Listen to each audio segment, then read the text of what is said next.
Praise the lord ప్రియులారా. నిన్నటి వీడియోలో మనము చేతబడి గురించి విన్నాము. అయితే చేతబడి కానీ విచ్ క్రాఫ్ట్ కానీ రెండు ఒకటే పదాలు. అయితే చర్చెస్లో కానీ క్రిస్టియన్స్లో ఉన్న which craft white which craft అంటారు.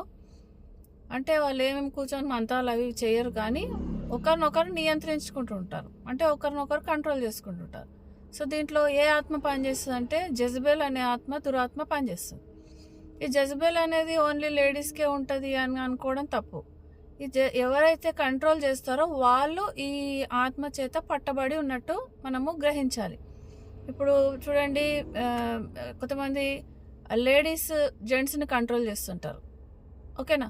సో అలాంటి వాళ్ళలో ఏం పని చేస్తున్నట్టు దురాత్మ, జెజబెల్ అనే దురాత్మ పనిచేస్తున్నట్టు. కొన్నిసార్లు పిల్లలు పేరెంట్స్ని కంట్రోల్ చేస్తున్నట్టు, అంటే వాళ్ళలో కూడా ఇది పనిచేస్తున్నట్టు. లేకపోతే కొన్నిసార్లు హెడ్ ఆఫ్ ది ఫ్యామిలీ నిజంగానే మ్యాన్, కానీ ఆ మ్యాన్ కూడా కొన్నిసార్లు జెజబెల్ స్పిరిట్ తోటి పనిచేస్తుంటే అంతా నా ఇష్టమే జరగాలి, దేవుని చిత్తం జరగవద్దు, అది అలా ఉంటే కూడా అది వాళ్ళు పట్టబడ్డటే దురాత్మ చేత అని గ్రహించాలి.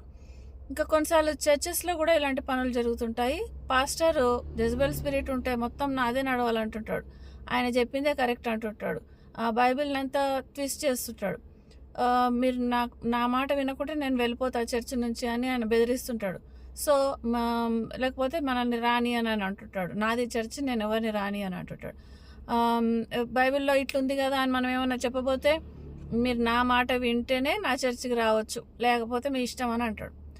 కొన్నిసార్లు ఏం చేస్తారంటే ఈ కాంగ్రిగేషన్లో జెజబెల్ స్పిరిట్ పనిచేస్తుంది. వాళ్ళు పాస్టర్ని ఆడిస్తుంటారు, ఇంకా వాళ్ళు ఆడింది ఆట పాడింది పాట. ఎట్లా అంటే చూడండి, వాళ్ళకు ఏమన్నా పాస్టర్ జర క్రమశిక్షణ గురించి, జర పాపం గురించి చెప్పబోతే వాక్యాలు, నో ఈ వాక్యాలు మాకు చెప్పొద్దు, గ్రేస్ గురించి చెప్పు, దయ, సమాధానం, క్షమాపణ గురించి చెప్పు, మా ఇచ్చింగ్ ఇయర్స్ అంటే మా దుర్దచ్చవులకు ఏ వాక్యం అయితే కావాలో ఆ వాక్యమే చెప్పాలి.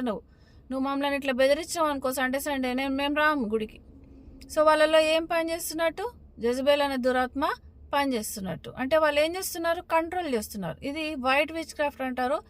ఇది ప్రతి చర్చిలో ఉంటుంది, కుటుంబాల్లో కూడా ఉంటుంది. అయితే ఫస్ట్ మనం గ్రహించాలి, దేవుని చిత్తంగా ఏదైనా లేదు, వాళ్ళు మనల్ని ఫోర్స్ చేస్తున్నారు అంటే అది ఇట్స్ నాట్ కరెక్ట్.